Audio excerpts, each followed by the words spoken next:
مشكلة في دقيقة. تاني مشكلة معانا وهي علاج الأنيميا والدوخة. ناس كتير فاكرة إن هي عشان عندها أنيميا يبقى ما ينفعش تعمل دايت. يعني مثلا الناس ساعات بتخش تتابع معايا وبعد يومين يقول لي ده أنا عندي أنيميا فمش هعرف ألتزم بالدايت. يعني أنا عايز أفهم، هو الدايت دوت ماله ومال الأنيميا؟ يعني هو الدايت هو اللي يجيب لك الأنيميا؟ طب الدايت دوت هو اللي هيعالج لك الأنيميا لو خدت فيه أكلات بتساعد على كده. يعني أنت دلوقتي حضرتك عندك أنيميا يبقى أنت عندك نقص في فيتامينات، مثلا اهمهم الحديد، يبقى انت عايز تعمل ايه؟ تاكل اكلات تهتم بيها اللي يكون فيها حديد، زي مثلا السبانخ، البتنجان، التفاح. تاخد فيتامينات من الصيدليه فيها عنصر الحديد عشان دوت العنصر اللي ناقص عندك.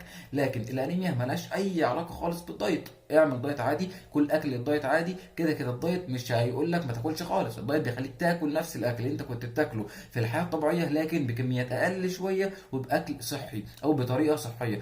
يبقى حضرتك عندك انيميا يبقى هتمشي على الدايت عادي جدا، لكن هتهتم بالاكل اللي فيه حديد. ايه هو الاكل دوت؟ زي مثلا زي ما قلت لك السبانخ، التفاح، البتنجان، الفيتامينات مثلا اللي فيها عنصر الحديد من الصيدليه وبس.